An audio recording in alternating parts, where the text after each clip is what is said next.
Greetings to you, my friends. It's me, Duncan. This is the Duncan Trussell Family Hour. Hello. I want to say a big thank you. A lot of you have been sending me really sweet messages telling me you enjoy these solo episodes, and that makes me feel great because I feel a little insecure about doing them. I mean, who the fuck do I think I am? And it occurred to me in the middle of the night when I woke up after a really bad dream that I should maybe, and I don't think I should do this for every single one, but maybe point out how a lot of the things I'm talking about on these solo episodes are clearly not fully developed ideas, but more of a way that I'm trying to, in my own mind, work out ideas that I have. Because every once in a while, I just get some idea that I want to explore. I've got methods of doing that are evolving. This is one of them. Also, I like sharing the ideas with you guys because your responses help develop the ideas, point me in new directions. And then I interact with ChatGPT a lot when I come up with an idea. And I'm trying to make them a little bit more organized because I recognize that I inevitably go off on a tangent. And sometimes that tangent never returns to the original idea. So I'm working on that. I don't want to be hyper organized.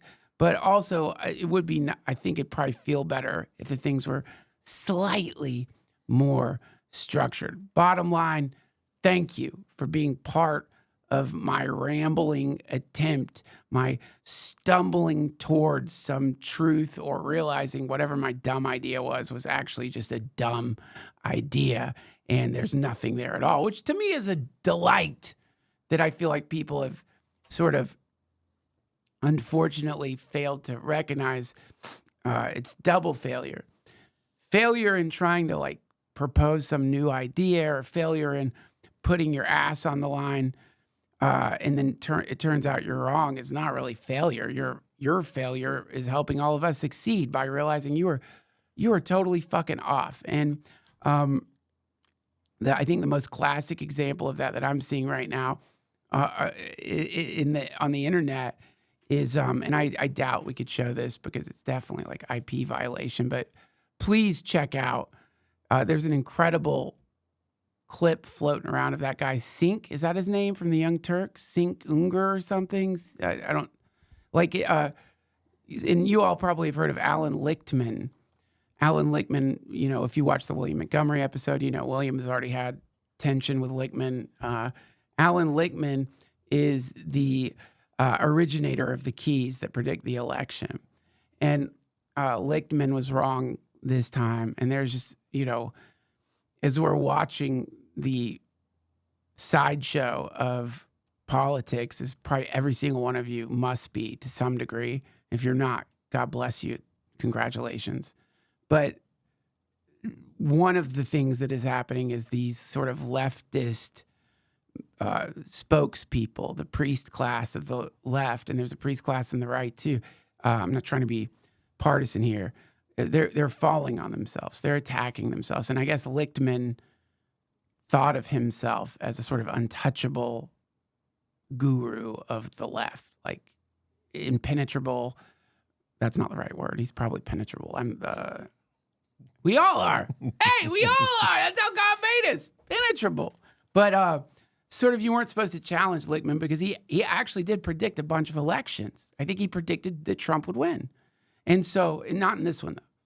But because of, you know, his predictions were always accurate. Whenever he called it, people freaked out because they're like, oh, for sure, they're going to win.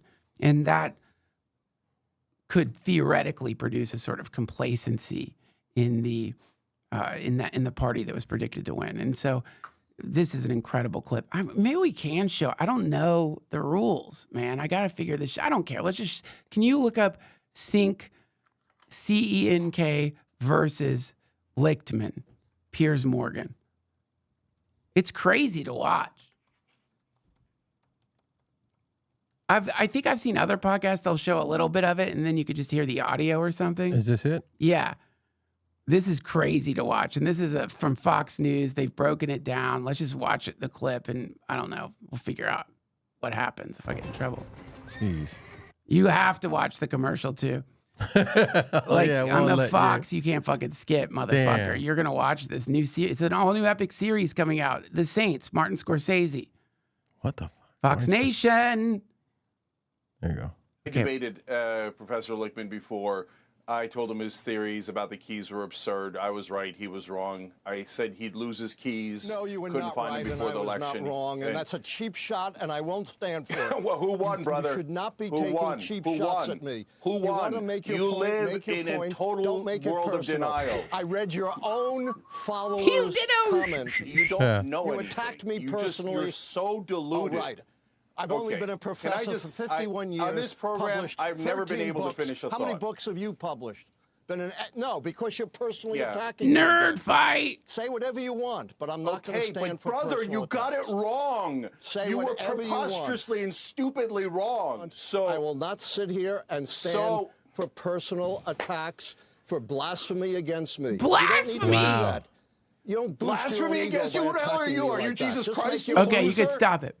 That is incredible. Now, there is a there in psychology there's something called leaking. And it's really interesting, and all of us do it. It's where you accidentally reveal the thing that you think about yourself that you never wanted anyone to know. And that's a case of leaking. Lichtman leaked that in the term blasphemy, that he considers himself to be, when I think of blasphemy, most people in general like imagine divinity, sainthood, a kind of mystical position, a shamanic sort of political position. And when Lichtman says blasphemy, that means he thinks of himself as something that can be blasphemed against. And also he's sort of articulating a general sort of political idea, which is that you, by uttering the wrong thing, you are blaspheming. It's not just it's an ad hominem attack. This is fucking like spitting on a cross. And in this case, Lichtman, I guess, was the crucifix that the left crucified themselves on. But also I do want to say, like, and this is me just being a complete naive, dumb shit, but as fun as it is to watch like a nerd squabble. I mean, I think if you wanted to break it down, that's what you're looking at there. It's the squabbling of nerds, and there's nerds on the right. Any political pundit is a nerd, and I don't mean nerd in a bad way. I mean, like if you're, I'm into Hearthstone. I love it. I'm a nerd. That's a nerd thing. And if I got in a Hearthstone argument, that would be a nerd argument. And so what you're seeing there is like essentially nerds squabbling. Or another way to put it would be like it's no different than like people who are into baseball squabbling over some idea of who is going to win the World Series. It's just a squabble of nerds. And that's a cool name for it. I don't know what a group of nerds is called, but I think we should start calling it a squabble. And so, there's something like weirdly sweet in Lichtman, you know what I mean? There's something pathetically sweet or something. I mean, he's been destroyed, defeated, absolutely. Now his keys, people question the keys. That was never before. He lost a lot of power. But also what you're seeing there is, the losing political side falling on itself because the attacking the other side has become a secondary consideration. Now they're attacking each other, blaming each other. It's your fault. It's your fault. It's your fault. You thought this. I thought that. I was right. You're wrong. And so it's just wild to watch. And it's really fucked up because, like, my God, they've got really sharp fangs, like, and swords, and they've been sharpening their fucking swords. No one would want to be on the receiving end of that blade. And now to watch them, like, essentially turn the blade on themselves, do this kind of, like, self-mutilation is just crazy to watch, and still sad. They're still missing the point. Like, that's the strangest thing of all is it's like, dude, don't turn the fucking blade on yourselves. The very same blade you turned on the right that caused you to lose the election and all of your power. The blade is the problem, friends. Stop, put it in the fucking sheath.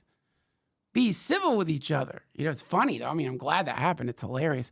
Oh yeah, before I get into what I want to talk about today, I want to show you something, Josh. This is fucking weird. So, obviously, parent, kids. I don't want anything fucking mailed to my house that isn't from like Amazon or something I ordered. And I got something really unnerving sent to my house. I want to show you. It's from a fan? Don't know. No idea. No idea. And I'll show you why I have no idea. So, a box of cassette tapes. I'm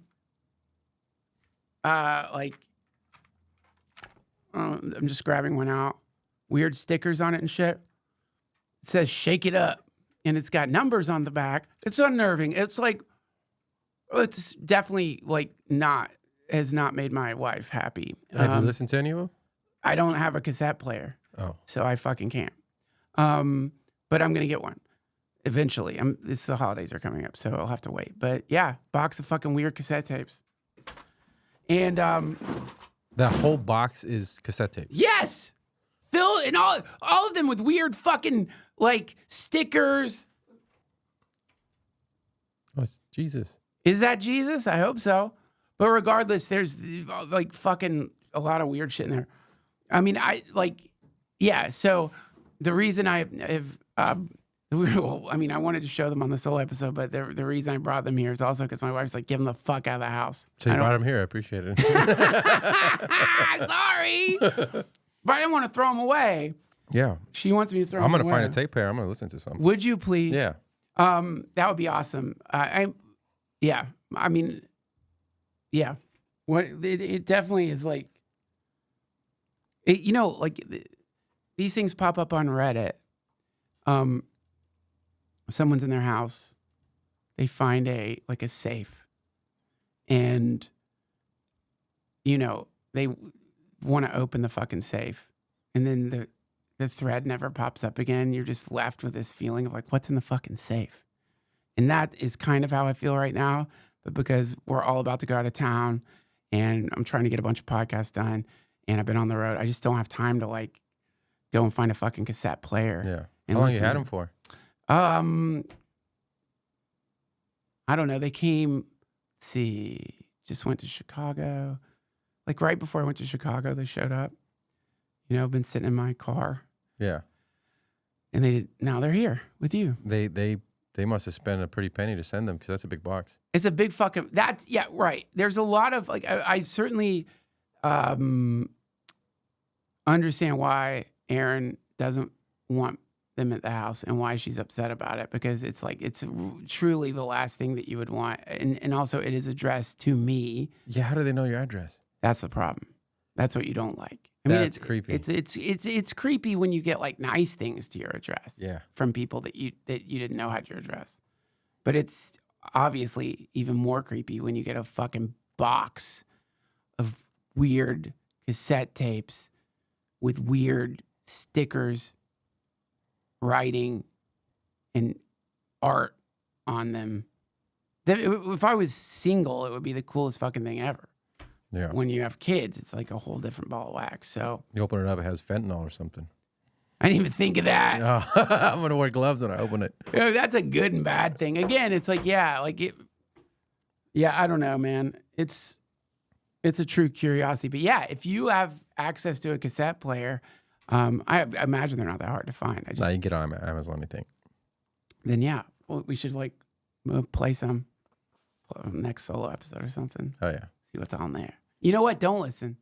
Just We'll guess. do it. We'll do it live. All right. We'll do it live. And it's probably just, my guess would be it's just like music or something. So it's This probably, guy's mixtape, his whole collection of all the songs he's ever made. dude, that would be the funniest shit of all time. But I don't know. We'll find out. Okay.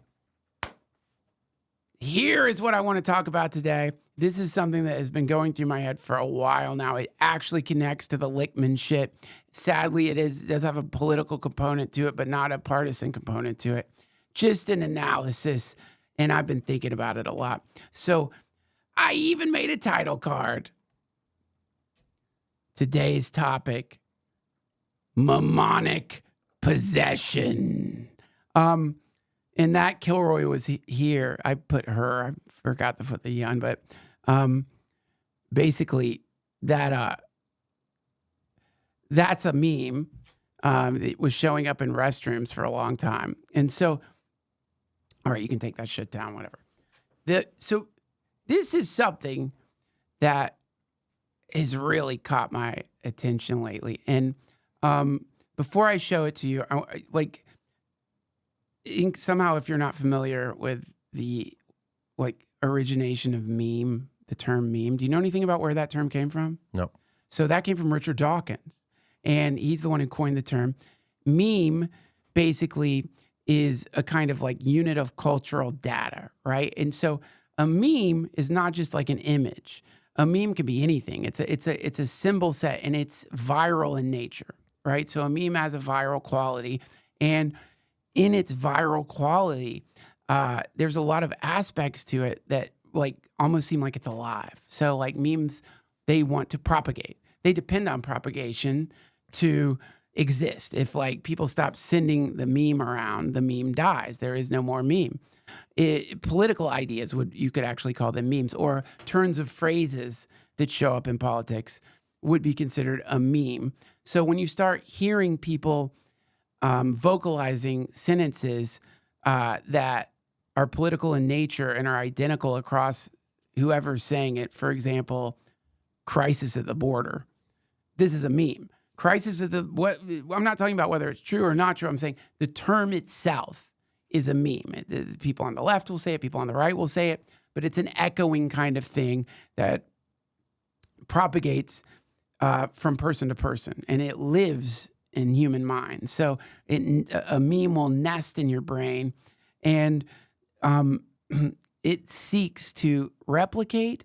It is also subject to natural selection.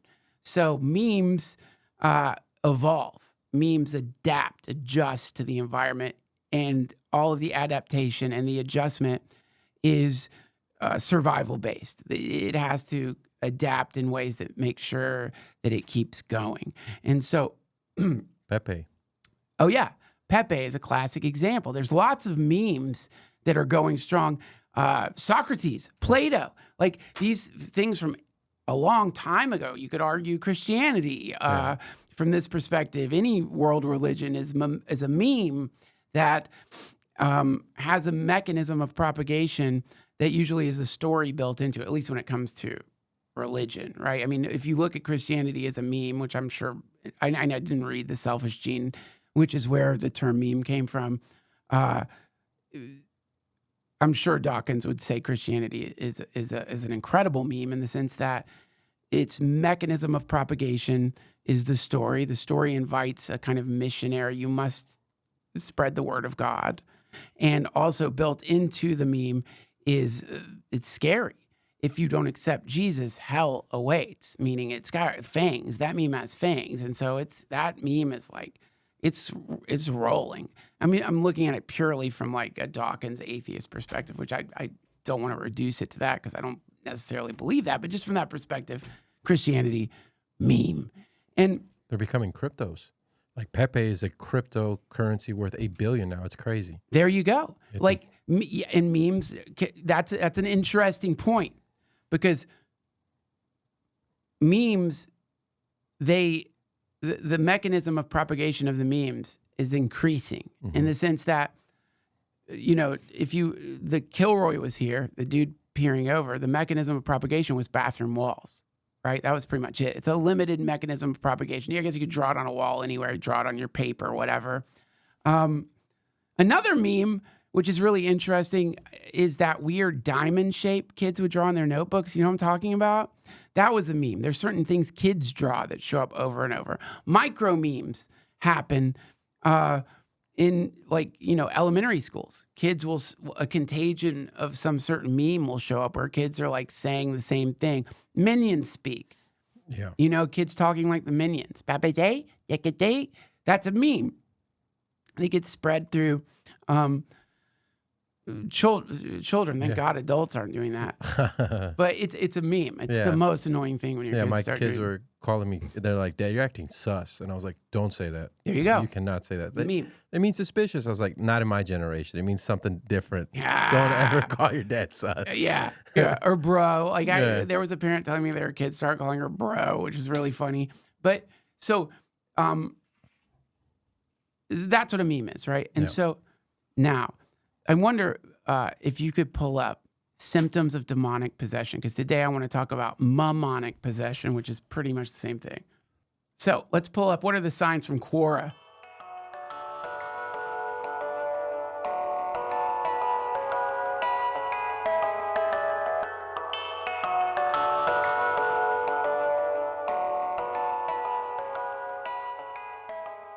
This episode of the DTFH has been brought to you by VB Health, creators of Load Boost. Yeah, sure. The world can try to get you. It can try to reduce your loads. Sometimes it feels like there's a general conspiracy when you get older. Something just maybe in the night draining your loads that you can't see, some horrible load fairy that teleports into your balls and with a gross bucket and just buckets away your jizz. And then when at last you finally have an orgasm, it's just a sad dribble where there used to be a Niagara's of jizz. Well, not anymore, thanks to Load Boost. I've tried it. It works. I don't know why. I'll tell you why they say it works. It's got pygium, zinc, lecithin, and more, which is why it is the favorite supplement of adult film stars. You can't be on camera with some little drizzle of life blasting out of your wand of procreation. You need to boost your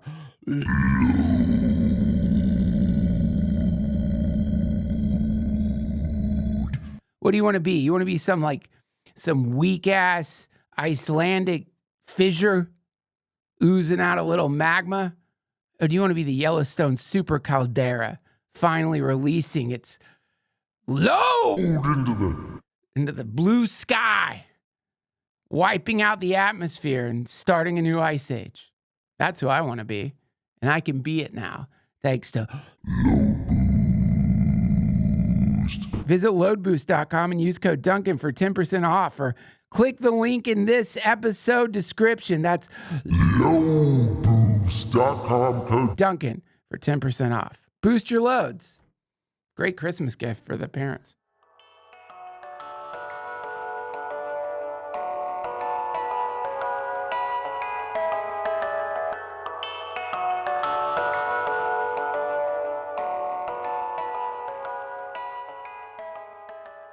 Okay, this is funny. I think we'll have to go somewhere else, but I just want to read this because it looks cool. I was the victim of witchcraft. It felt like an ailment, like an illness I was having. I couldn't get up from bed. I was always sleeping, seemed like I had depression. The person who did witchcraft on me was a man from my community college studies. I'm going to get you. I'm going to put a spell on you. The person who did witchcraft, I remember he attacked my mind. He got into my mind. I started hearing voices. I had headaches and vomited a lot. Nobody believes in witchcraft. I do. Seems people are skeptical about the devil. Everyone seemed to abandon me due to what I was having. I found a girlfriend online, and her prayers helped me regain strength and faith in God. I went to see a priest. They didn't believe I was bewitched. So I went to see a psychiatrist due to voices, and they diagnosed me with schizophrenia. I was taking medication for schizophrenia, but the symptoms didn't go away. I was dealing with suicidal thoughts. One time I was watching a YouTube video about schizophrenia, and I saw a comment. The guy said God removed his schizophrenia. Anyway, okay, that was just interesting. That is, by the way, a certified nurse assistant. So I hope you don't end up with her in your fucking room. Yeah, let's look up on what Reddit Christianity. And it really connects with Lichtman. Yeah, right there. Let's pull that up. In the sense that Lichtman said blaspheme. Let that baby load up. Yeah, I don't know why Reddit's going so slow. That's weird. Probably the fucking cables that got cut. There we go. Okay, let's scroll down to clear problem 9590. It says, as someone who has been demon-possessed, I can name some symptoms for you.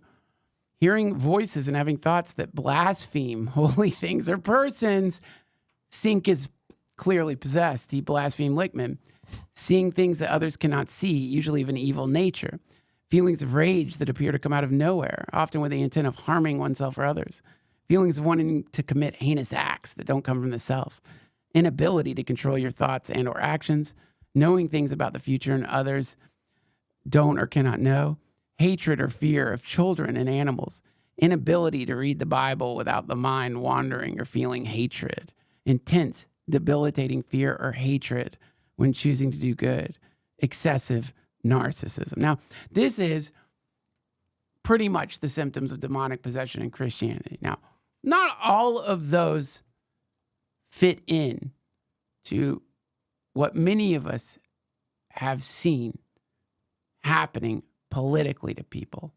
But I think you could argue quite a few of those show up. Let's go back through it again. Specifically, intense, debilitating fear or hate. Wait, go back. Knowing things about the future that others don't or cannot know. Now, let's talk about that. And again, let me just say right off, I am not saying that if you have become politicized, you are possessed by a demon.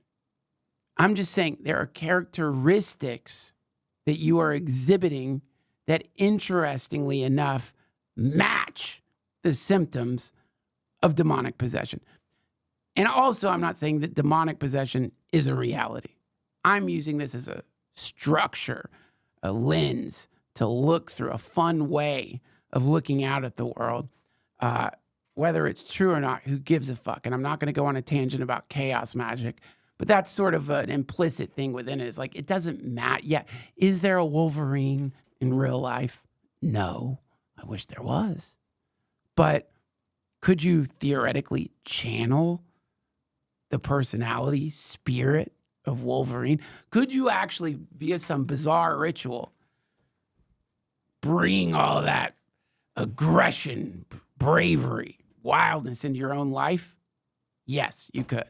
Therefore, the existence or non-existence of an entity is irrelevant to the effect it has in the direct moment to exert your will in the world. Meaning, you can actually, so you don't just need to summon angels, demons. You could summon Wolverine if you wanted to, as ridiculous as that sounds. So, and a less woo-woo-y version of that would be pump-up music. Like, you know, if you have some music you like to listen to when you're going to the gym or when you're down or you need some energy, you need to feel better, you could say this is a ritual. You are summoning an energy via like the music and the words in the music. It's a summoning ritual. You are invoking an entity, which is the entity of enthusiasm, ambition, fearlessness. It's the identical thing, except instead of using music, you would be using symbols. The symbol could be Jesus. The symbol could be Batman. The symbol could be Arnold Schwarzenegger. The symbol could be Gargamel from the Smurfs. So I have no idea what that would do for you ritualistically. The point being, when I'm saying these things, I'm not literally implying or saying hyperdimensional entities have attached themselves to people, though I'm not saying it's not possible. I don't know. And I'm definitely not saying that the left or the right have all been possessed by demons. But it's fun to use these pre-existing frameworks as a lens to look at things, which I think when you're in a swirl of tumult and confusion, that's a good thing, is to find a new way of looking at it, to sort of extricate yourself from the situation and to turn that lens on yourself fearlessly to see where you fit in there. But also hatred and or fear of children and animals. Now, I want to point out a fashionable sort of cultural idea that is alive and well in the world right now, which is maybe not necessarily a hatred of children, but certainly a fear of breeding. Like there is a, you know what I mean, an antinatalist movement. Now, if you go to any of the subreddits that are focusing on those ideas, inevitably you will find, I just fucking hate kids. There is a general sort of like, and I remember prior to breeding, the sense of just absolute annoyance when a baby would start crying.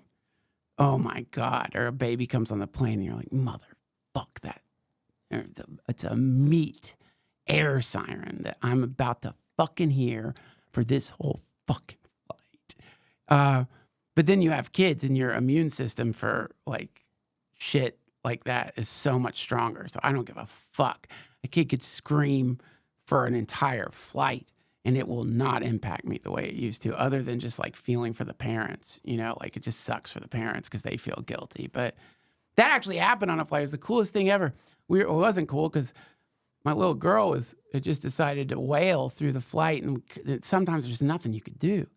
And we were trying everything. You know, their ears pop. It's just weird. The whole situation is bizarre, brand new. It's loud. I think maybe they're like feeling shit that we've learned to tune out or something. I don't know. But, you know, the plane lands. We feel bad for the people in front of us. We're apologizing. And it was the most amazing thing. Everyone was like, it's fine. We're parents. We get it. It was really cool. I totally misjudged people, but definitely I used to be the dick on the plane, mad at the baby. And so I get it. The point being, this sort of like feeling of revulsion when it comes to children, having children, breeding, interestingly enough, fits in, at least in this person's description of demonic possession, something we just pulled up, but I've read that in other places too. Feelings of rage that appear to come out of nowhere. Dude, I guess you could say that like the rage coming out of the losing political group right now is not necessarily coming out of nowhere, but it does appear that the people are experiencing bouts of rage here and there that are like unbridled and uncontrollable. Feelings of wanting to commit heinous acts that don't come from the self. Now, this again, I've seen like lots of shit of, you know, people saying they're going to start poisoning men and shit, like excessive narcissism. You know, like the a lot of times when you're seeing the vocalization of like horror over what has happened, there's some sense of self-involvement in the horror. The camera has been set up for the nervous breakdown. The lighting is right for the nervous breakdown. The setting up the camera to film you telling your child that the bad man won. You know what I mean? I've seen those. Those are fucked up, but because it's like, you know, if your family is aligned in some political way and you have included your poor fucking child in American politics, which Jesus Christ, why would you do that to the poor kid? It's like when I was a kid, Jesus, I'm so glad my parents didn't do that to me, you know? And if they did, I don't remember it. But the point is, like, the kids have enough to worry about. They're learning how to walk, talk, the alphabet and shit. They don't need to, like, be suddenly, like, confronted with the idea that the Antichrist has risen to power. They certainly aren't going to have any impact on whatever happens because of that. So I feel bad for those kids. But you know, who the fuck am I to say? Like, I hate parenting, like, advice and shit. It's like, do your thing. You're a parent. The part where it gets narcissistic is when you set the fucking camera up for a talk that should be personal, not necessarily. You're filming your child's dismay. It's fucked up. It's narcissistic, if you ask me. There's narcissism there. You're not doing it. The agenda there is not necessarily based on like breaking the news to your kid, but also showing everyone that you're breaking the news to your kid. It's narcissism, right? So it's the social credit. It's not about being right. It's about the appearance of looking right. It's transactional. Yep. You are getting, you're getting likes, views. You're getting this, there's a quantification of the event. The agenda is to quantify the event online. Really fucking weird. Really narcissistic. By the way, don't forget to like and subscribe. And here's a word from our sponsors. So, it gets really interesting when you start thinking about people who have become politicized as being possessed by memes. It's mnemonic possession. Are they possessed by an entity? No. Are they possessed by a set of ideas that they have begun to conflate with their own identity? Absolutely. Now I think it's good to sort of point out, well, what ideas, what is an original idea? Or and I don't know. I mean, when you're taught any language, based within that language is its own meme set, its own sort of idea of how reality works. There's words in German that aren't in English. There's words in Spanish that aren't in German. And those words point to a kind of human experience that, minus the word, it's not like Schadenfreude being the classic one, joy at another sorrow, right? Like there really isn't a word like that in English. But the moment the word comes into being, you can sort of categorize or quantify an aspect of being human. It gives you a way of understanding a feeling that maybe you are just putting into the category of, anger, or it becomes like a more specific shade of anger. So anyway, the point is, when you start thinking about, and again, not just in the politics, like fashion, we have fashion trends. All of a sudden people have started, tight pants are out, loose pants are in, hairstyles are out, hairstyles are in. This is a meme that is adopted en masse and produces a fashion trend. And it's a big business.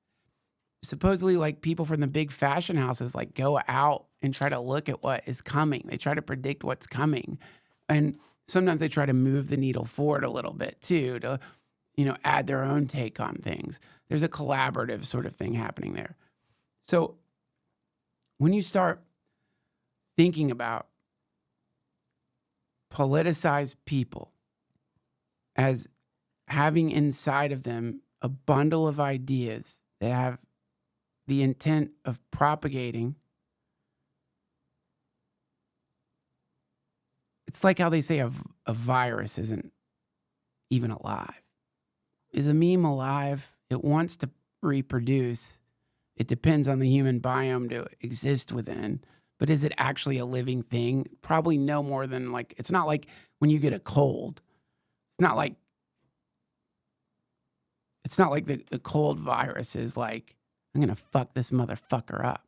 It's just running a code, basically. It's just a loop that's gotten into your, it's hijacked your DNA, exploited your DNA is living inside of you and wants to propagate every time you sneeze. So it really gets weird when you start looking at it from this perspective, because this is where I would say you move from meme to egregore. Now, an egregore is, for the case of what I'm trying to ramble about here, an egregore is like something that only exists within the minds of people, but has a real personality. And the classic example being like Santa Claus, right? Like Santa Claus right now exists in the psyche of countless children. And for kids who are watching, also in the North Pole. But where he's busily making toys. But the egregore is this projection that you don't necessarily see in reality, but you do see symbols of the egregore. You see like drawings of Bigfoot, of the gray alien, so it's an egregore. It's a kind of entity. And so if you start looking at the political egregores, then it gets really interesting when you can identify not just a behavior set, like what the egregore would be. And honestly, we have an egregore for Santa Claus. We don't really have an egregore for the left or the right.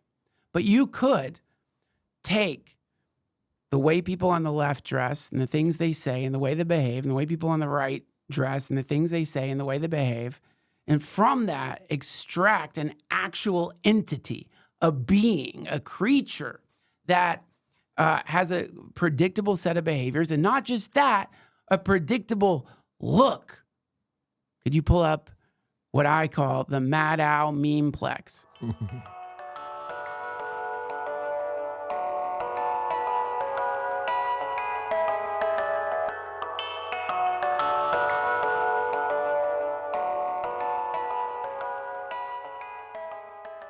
This episode of the DTFH is brought to you by BetterHelp. The holidays are here, and for a lot of us, that means feeling like a bug smashed upon the materialist, corporatist, consumerist windshield of modern day life. What is this festival of horror disguising itself as something spiritual? Why am I here? What are these commercials? What am I becoming? You need something in the midst of all that madness to find some comfort. Maybe a hot cup of chocolate or a soft blanket to wrap around your trembling body. Anything to assuage the existential shudders of pure horror as you sit on that fragile eggshell perched above the vortex of unexplored emotions and thoughts that swirl below, constantly threatening to suck you and your hot cocoa and that blanket down into a dark, dark depression. This is why therapy's great. You really need to crack through the eggshell, have the courage to go into the darkness and confront the very thing that is making your holidays feel like you're in some kind of dark, existential one-man show. My friends, I speak from experience. The holidays used to be hell for me. Hell. Horrible. Those were the drinking days. Those were the days where you just hole up and wait for it to end. You become the much maligned Grinch, which is a representation, as far as I was concerned back then, of someone who hadn't been indoctrinated into the system, man. Well, as it turns out, it was actually completely unresolved issues from my childhood that I didn't want to deal with. And therapy helped so much. Listen, there's no shame in getting an ally to go into the dark cave where the growling thing you can't remember keeps growling at you in the middle of the night. Do I love Christmas music now? No, not necessarily. But I can look at a Christmas tree without wanting to down a bottle of vodka. And that's pretty great. I enjoy Christmas now. And I know that sounds absolutely insane. And I'm not telling you if you go to therapy, you're going to enjoy Christmas. I mean, let's face it, it is a garish annoyance that seems to be thrust upon us by strangers. But at least you don't have to go through your holidays with that dark sense that you're about to be pulled out by some emotional undertow into an ocean of pure depression. If you're thinking of starting therapy, give BetterHelp a try. It's entirely online, designed to be convenient, flexible, and suited to your schedule. You just fill out a brief questionnaire to get matched with a licensed therapist. You could switch therapists anytime for no additional charge. Find comfort this December with BetterHelp. Visit BetterHelp.com/Duncan today to get 10% off your first month. That's BetterHelp, HELP.com/Duncan. Thank you, BetterHelp. Ho, ho, ho.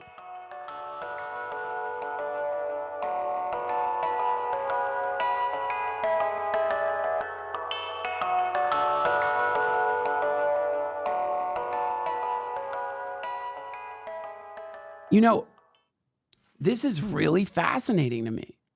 In the sense that what we're seeing here is like not just like, you know, a similarity in glasses. It's the glasses, though, somehow are like a dog whistle. Like the glasses, like look at the similarity in glasses. Isn't that fucking weird? Am I just seeing that? Doesn't that seem like the same? Like it's essentially the same kind of glasses.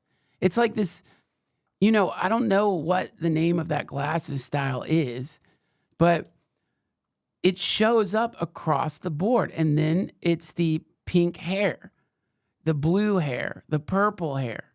You know, it's the dyed hair. And weirdly, it's almost like facial structure. That's where it gets fucking weird to me. Is like, and I don't know if I'm just seeing it or not, but like, dude, you know what? It's like, you know that thing where they say like, you start looking like your dog? Yeah. And you're like, how is that true? How could that be? Am I looking like my dog? Is my dog looking like me? Another way to put it is where like attention goes, energy flows. Like if you become so consumed by any given meme-plex, the sum total of all memes in any category, is it possible it actually changes facial structure? Yes, because of the way it's a lot of, and they push their chin back and of shock, and so it just the way happy people, you can tell they're happy because they have these smile lines. Whoa, and you know what I mean? Dude! Because that's so weird. Because it's going to create not just a way you dress, but an actual way of expressing yourself facially, a breathing pattern. It would shape facial structure. Mouth breathers. Dude. I can always tell when an old lady's mean because she has these frown lines right here. So even when she's not frowning, she still has them. Wow. Or she lost a lot of weight, one of the two. Wow. So that's where it gets really interesting. And I did this last minute. I was trying to put together the memeplex for the right, but it's certainly out there. I'm afraid that I might actually somewhat fit into that, and that is not because I'm necessarily aligning with one or the other, but just because like I got the beard and the shaved head. Yeah. So, dude, I just didn't have time to put it together, but I did start, and because I think that's another important thing. This is not an energy cannon being fired at one side. This is a more distinct look, I think you could argue, and it's easier to find. But I would be happy for someone to put together the memeplex there's many of them for the right, many different ones for the left too. But I think it's really important to turn this on yourself. That's my point. Is like, if you have become consumed with politics to the point where you're changing the way you dress to identify with the team that you're on, your hairstyle, your glasses style, and the way you're expressing yourself.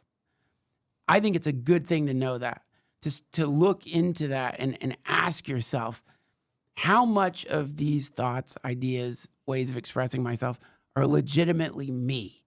And how much of them did I invite into my psyche and they began to propagate within my own mind and tricked me into thinking, this is me? And that works for any memeplex, right, left, Christian, Buddhist, whatever the fuck it is. It's I think a really worthwhile thing to interrogate oneself, to try to get a sense of how much of the way you're behaving is an original behavior, or even, it doesn't have to be original, but is rooted in your past, your direct experiences with reality, and how much of the way you're behaving is related to being impregnated with memes via mainstream media, TikTok, Instagram, whatever.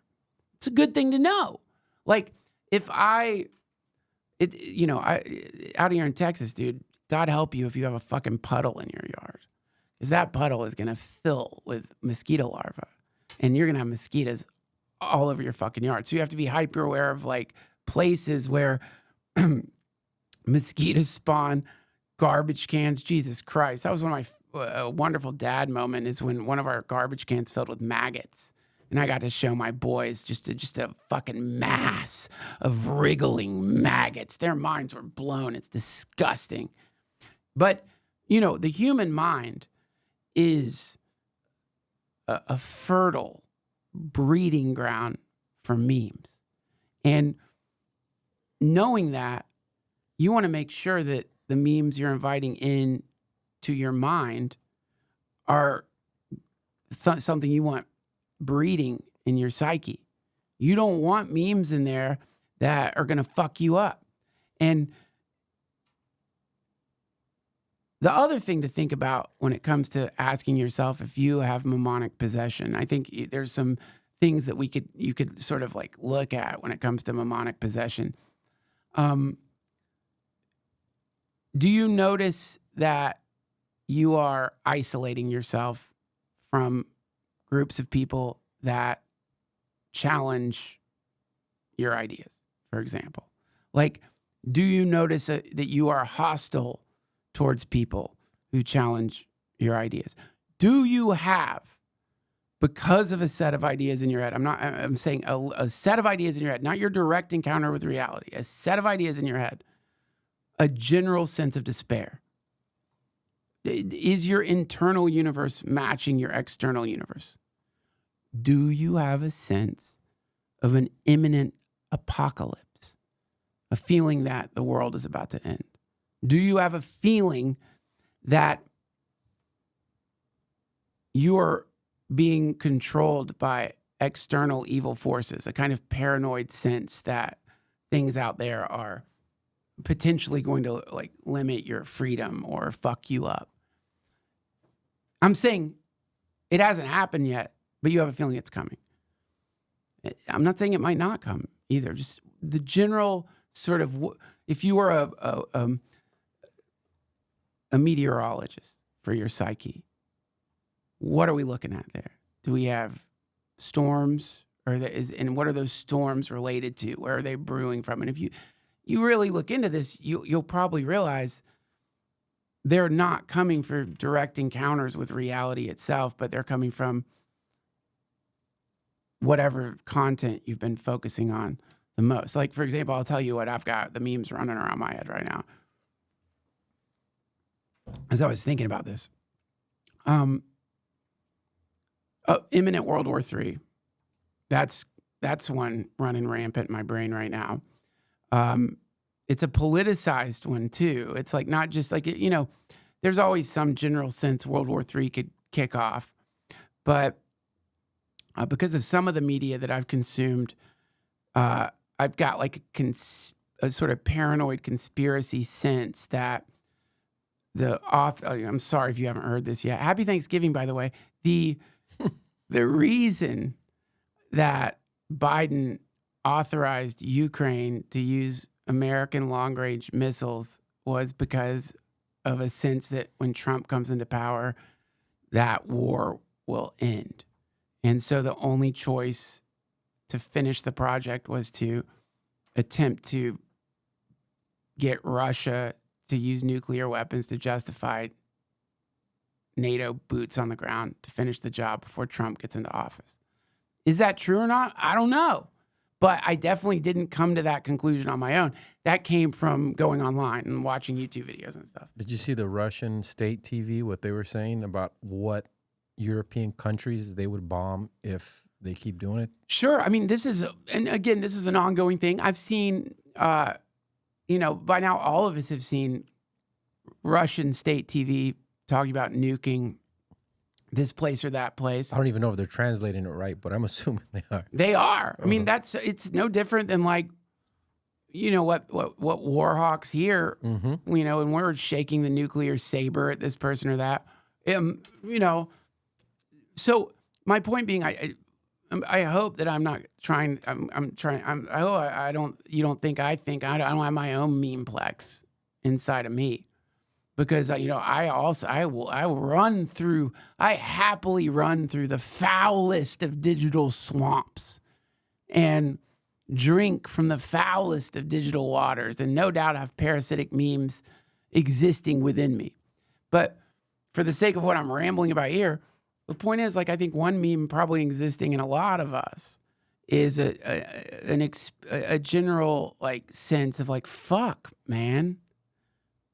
Why there could really be, I mean, this is trending on Twitter all the time. There could be World War III. Like, hopefully not, probably not. But the point is, because of my consumption of media, I am now living in a reality tunnel that has built inside of it some possibility of nuclear holocaust in an imminent kind of way that has been politicized by things that I look at. So this is a meme. And I have many others living inside of me. I've got Ram Dass memes. I've got Terrence McKenna memes. I've got all kinds of memes wrapped up inside of me. I got God of War memes.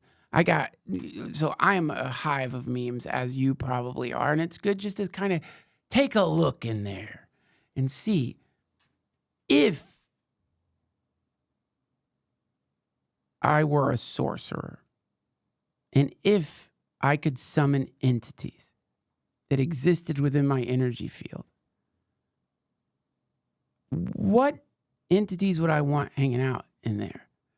And looking at your own sort of meme set and your own personal memeplex. I mean, there's the gut biome. We need it. You need, like, to take probiotics. Your shits will get infinitely better. You'll feel better. Your mood will change. And there's actually, you could take probiotics to, like, to change the gut biome, feel better.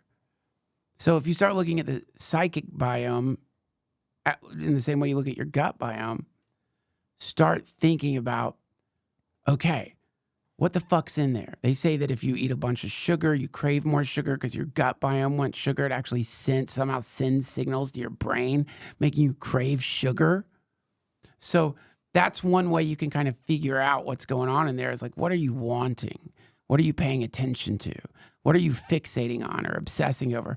And then that will basically tell you what memons you are possessed with. And so, dude, this to me, I think it's a wonderful thing to really think about. And also to not get fucking butthurt because you begin to realize that you have been non-consensually impregnated with a memeplex that is now making you feel embarrassed or humiliated. And that thing I showed you in the beginning with Lichtman and Sink, that to me, I think that's where he fucked up. Though it's so funny, is that people like Lichtman who have been sucked into a memeplex, who are possessed with memons, they need the ability to unzip the meme suit and, like, you know, they need the ability to, like, with not to be shamed or humiliated because they, like, took on a set of fucking stupid memes, which we all have. You know what I'm talking about? Like, this is the problem.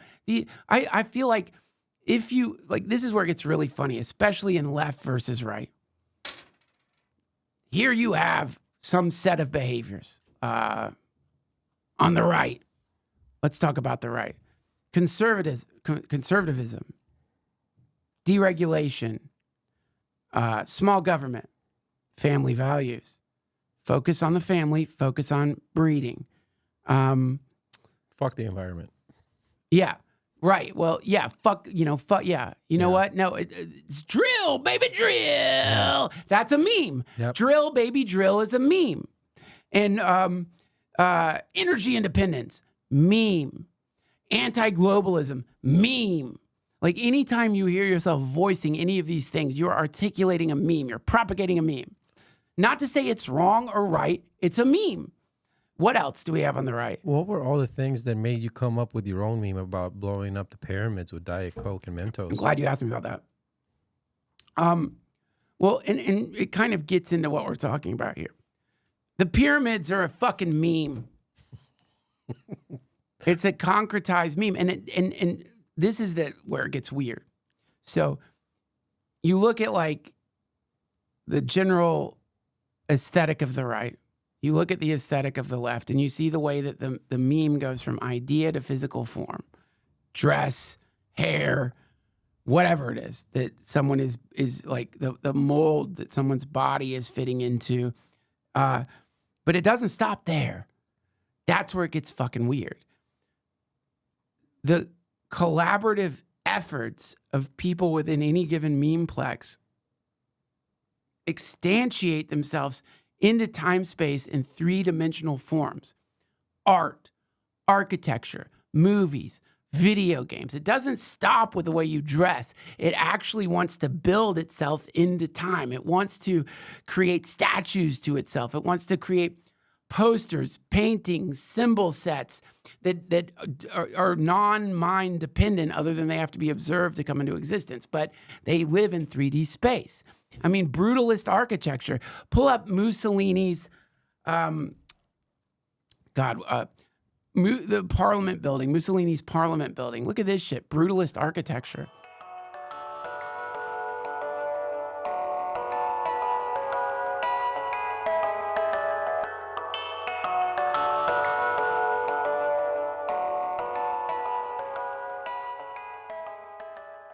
This episode of the DTFH has been brought to you by AG1. Listen, as a parent, I feel embarrassed to say this out loud, and I'm probably putting myself in a little bit of danger, but that's superstition, actually. But I got to tell you, when you have kids, plagues run through your family. You're essentially just a medieval village surrounded by filthy barbarians who from time to time catapult an infected dog into your well. Kids come home from school. They've picked up some kind of rare disease from some other filthy kid who picked it up from another filthy kid. And you watch the disease run through your house, jump from person to person, inevitably taking down your wife. And then you know, I'm next. But sometimes you're not. And that's when you get a feeling that you can't really announce to your family, which is like, wow, you guys are weak. Look at me, a god of health that couldn't take me down. And I attribute some of that, if not all of it, to AG1. AG1 is how you keep on top of your vitamin routine without having to go through a bunch of bottles of vitamins, looking at the ones that are expired, figuring out which one to take, dealing with the inevitable vitamin puke that comes because you forgot to eat or didn't have time to eat, but you wanted to take your vitamins. AG1 figured it all out. You just take that sweet, green, blessed powder and you pour it in some ice cold water. That's what I do. Nothing fancy, just some cold water and my AG1 and slurp, slurp, slurp. I'm on my way to secretly and silently judging my family's immune system. And that feels good. Listen, take your wins where you can find them with AG1. Also, if you're traveling, they have awesome travel packs. You don't have to cart around some big thing. You just throw a bunch of travel packs in your suitcase and you are guaranteed to get the vitamins you need during the holidays. Also, if you are a parent out there, not trying to be exclusionary to those who have yet to become parents or don't want to be, but if you are a parent, you know what it's like going through the airport with your kids. You're not eating. You think you're going to eat? When are you going to stop and get food? There's no time. There's no time. You're essentially escorting inmates from Arkham Asylum onto a plane. There's no way that you're going to stop anywhere to eat. It's all about the kids. And by the time you get to wherever you're going, you're tired. You're exhausted because you didn't get the vitamins you needed. You can change all of that with AG1. Just dump some of that powder into a water bottle and slurp back that green elixir of health. It's AG1. So this new year, try AG1 for yourself. It's the perfect time to start a new healthy habit. And that's why I've been partnering with AG1 for so long. And AG1 is offering new subscribers a free $76 gift when you sign up. You'll get a welcome kit, a bottle of D3K2, and 5 free travel packs in your first box. So make sure to check out drinkag1.com/Duncan to get this offer. That's drinkag1.com/Duncan to start your new year on a healthier note, healthier than the other members of your family. Thank you, AG1.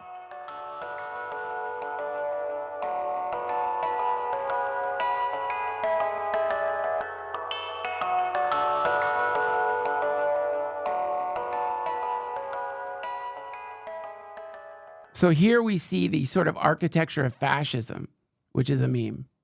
Boom. Whoa. Yeah, dude. Look Is at that from Obey? Is that where they got it from? Yeah, I guess. So check that shit out.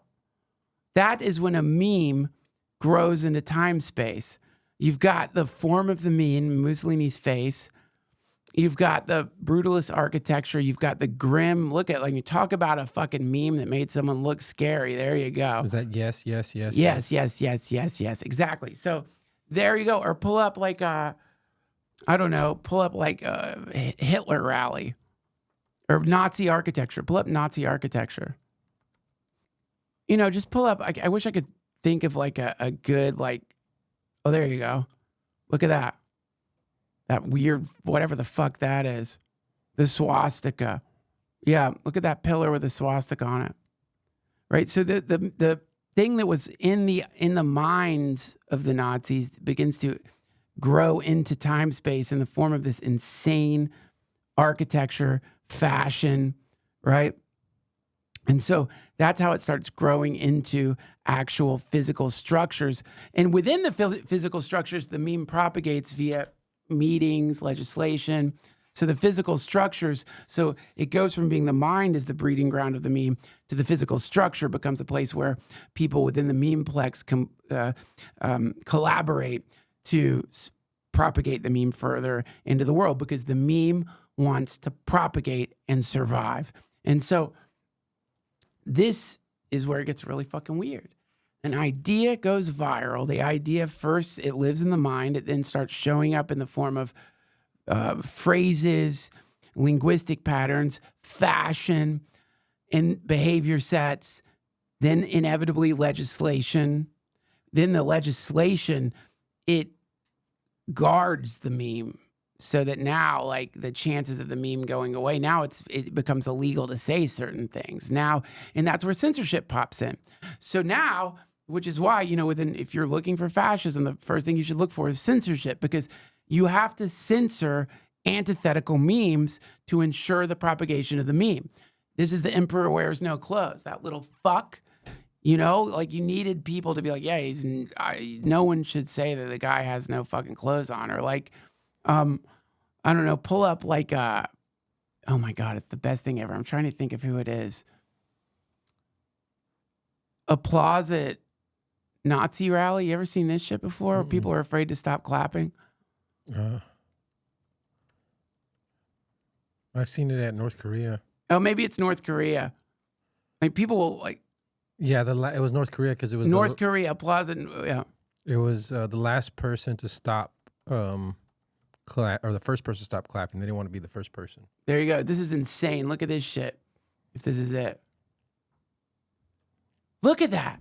Again, all, you know, the same kind of, look at the uniformity. The homogenous nature of this memeplex is insane. It's an organism. It's a superorganism. Isn't that wild? And so this is the other thing that you start seeing is this homogenous quality to the superorganism within any given set. People start looking the same, dressing the same, talking the same. It's replicating itself in such an intense way that when you see all of them together, it's looking at a superorganism. Mm-hmm. And it's a superorganism that has a pyramid structure. It's inevitably a top-down hierarchical structure where at the top is the leader. Kim Jong-un, Trump, Harris, Maddow, right? Like, you know, you get the big versions and then you get the mini versions, but inevitably it's a pyramid. At the top of the fucking pyramid is whoever is the high priest of the meme dissemination. So in the media, this is the pundit. The pundit is a high priest. The pundit does a ritual of meme propagation, which is the opening monologue. The opening monologue inevitably is a way to propagate the meme. So for Maddow, it would be liberalism. For Hannity, it would be conservatism. And then what you end up seeing, which is where it gets really cool, is a similarity in ritual. If you put Sean Hannity and Rachel Maddow side by side, you will see completely different takes on the same data set, but an identical way of conducting the ritual. And the way of conducting the ritual is to sometimes you start off a little slow. You humanize yourself.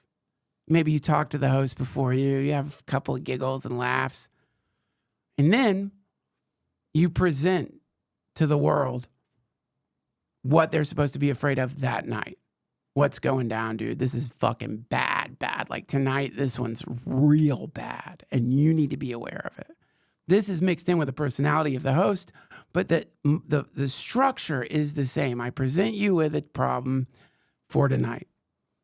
You blame the problem on the opposite political party. It's because the fucking idiot left. Biden got us in a world of hurt. Or it's like, already Trump is starting to fuck shit up. Are you ready? It's always the same. And it's like, whoa, you really need to pay attention to this. We'll be right back. So, you know what I mean? Right? Good place for a commercial right there.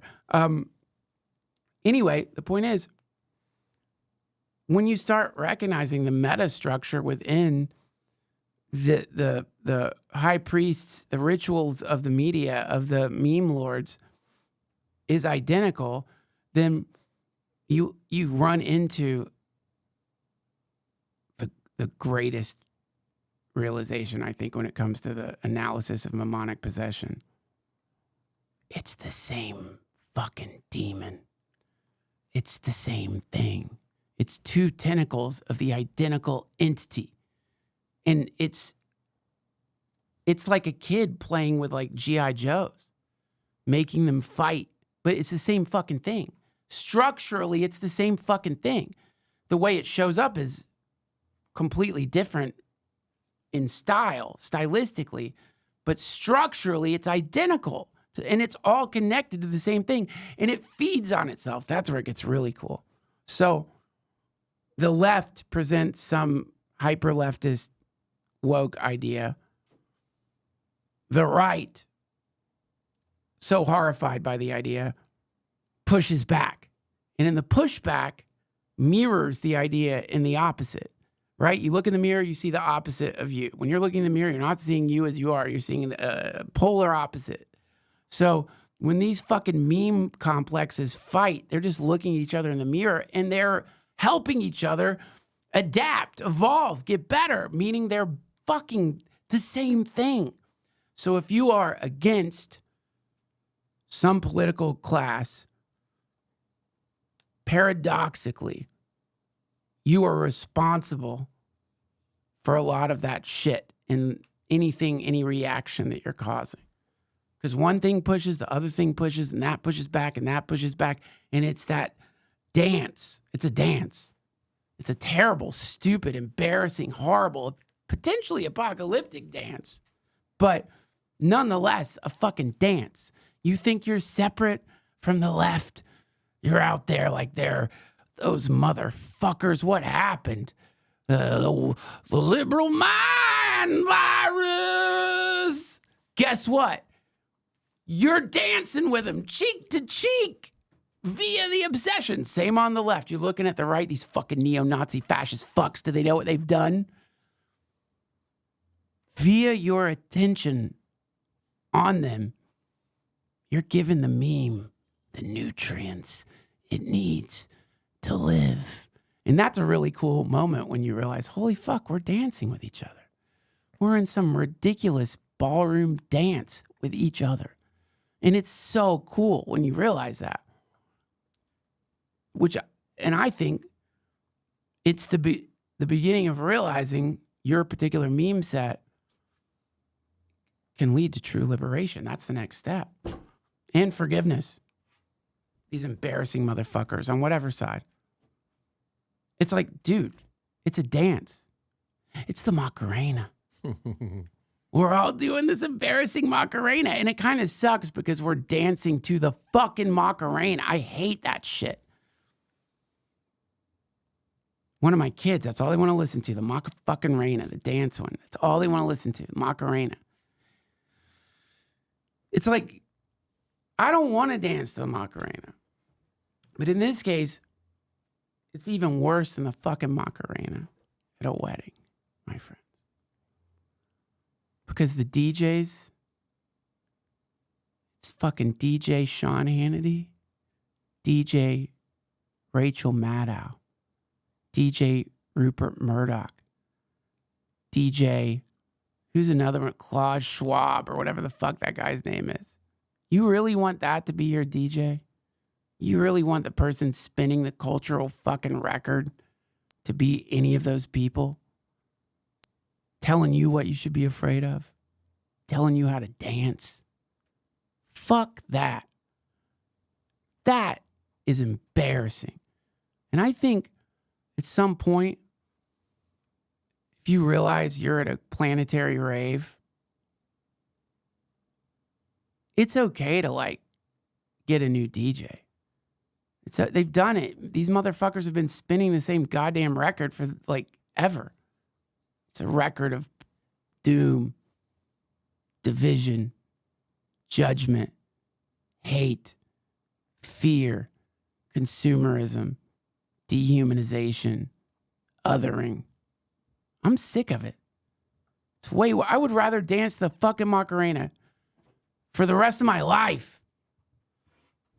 That's all. We have to like realize this is like a summer camp dance. I used to take my kids when I worked at a summer camp. There was these dances. They were so funny. Watching a bunch of kids try to do popular dances. It's hilarious. It's cute.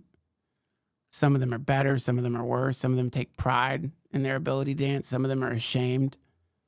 No different. We're looking at the same situation, except in this case, the dances can actually lead to like global fucking conflagrations. But once you realize, don't be embarrassed. I don't care what side politically you're on. I really don't. I enjoy it when people have differing political opinions than me. Don't you? Isn't that fun? My favorite conversations that I have privately are with my most nihilistic atheist friends, because I am not. And I love talking to them. I love it when they pop my balloons, when they defeat me in some kind of semantic judo. But that's not the norm, though. The norm is you hang out with friends who are the same class as you, went to the same schools, you all dress the same type of thing. That's what the majority of people are doing. Exactly. It's the worst. You're missing out, man. Everyone, this whole thing, and this is another meme. They say the people on the left are saying, don't go to Thanksgiving with your family. I don't think that's true. But it was certainly being pumped out there by one of the meme priests. But it's like, dude, how fun is it, even if you don't shit disturb, to sit and listen to antithetical political opinions being like vocalized from your hammered relatives? You really gonna miss out on that? It's the best. I love it. I mean, maybe I'm just a creep, but I love sitting in a cafe, drawing on my iPad, listening. When conversations get political, I love it. It's so fun to hear the different POVs, and especially to hear that meme echoes. When you realize the people talking don't realize it, but they're saying the exact same things you heard in a conversation 2 days before from completely different people. They don't even know. They're an echo. And I don't mean just like it's the same topics. I mean, same phrases. Whoa. Oh, they're shenanigans. They're saying shenanigans. You know, it's so cool. So yeah, that is my rant for the day. I say, have the courage to interrogate your own psyche to see what memes are swimming around up there in your brain. And ask yourself, is it doing any good for you in a real sense? Have you become dreary? Are you dreary right now? That's okay. Don't be embarrassed. You should be dreary. If you let some fucking like horrific satanic DJ get a song stuck in your head because you decided to listen to it and didn't realize it was made to get stuck in your head, not because it's true necessarily, but because it serves billionaires you'll never meet, corporate interests you'll never know about. Ask yourself, like, am I dreary? Are you going out there in the world with the existentialist grin, the wild smile Camus talked about? You're walking to the gallows with a grin. You have defeated the executioner. Yeah, they're hanging you, but you're smiling. They lose. The crucifixion of Christ. Father, forgive them. They don't know what they're doing. Whoa. I wouldn't want to see that. If I just crucified some hippie, I want him screaming and yelling at me, confirming that he's a monster.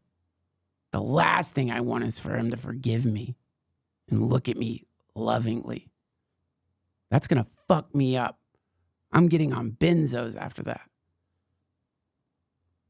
Mainly, though, I don't even know if we're going to have Thanksgiving. We could be in a radiated wasteland.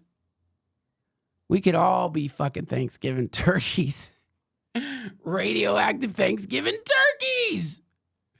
But do you want your last few days wandering around this sweet, beautiful green planet before shit glows to be miserable, sad, dreary, because you've been possessed by corpo memes designed to sell fucking wipes? That's the other irony when you realize the whole thing is just to fucking sell LifeLock. The whole thing is just, you know what I mean? All right, we're going to cut to commercial. We'll be right back.